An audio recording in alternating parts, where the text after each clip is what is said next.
বৈষম্যমূলক ড্যাব 2022-2035 স্থগিত করে ঢাকা মহানগর ইমারত নির্মাণ বিধিমালা 2008-এর আলোকে নতুন ভবন তৈরির আইন চেয়েছে Dhaka city land owners association.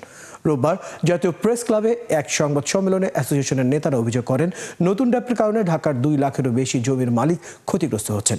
এটি পরিবর্তন করে 2008-এর ইমারত বিধিমালা পুনর্বহাল করা না হলে প্রয়োজনে আন্তর্জাতিক আদালতে যাবেন তারা। ড্যাবে কাঠাপ্রতি ইউনিট সংখ্যা হ্রাস করা এবং FAR কমিয়ে দিয়ে রাজুক সহ নিয়ন্ত্রণাধীন প্রতিষ্ঠানগুলোর জমি মালিকদের ঠকিয়েছে এবং বৈষম্য সৃষ্টি করেছে। নতুন ড্যাব পাশ হওয়ার পর নিয়ম ভেঙে ঘুষের বিনিময়ে অনেক বিল্ডিং তৈরি হচ্ছে। ড্যাবের শক্ত করে আইন করলেও এটা হবে শুধু ঘুষের ফাঁদ বলে অভিযোগ করেন তারা। লিখিত বক্তব্যে ভূমি মালিকরা বলেন, এটা শহরের পরিকল্পনা হওয়া উচিত 50 বছরকে টার্গেট করে।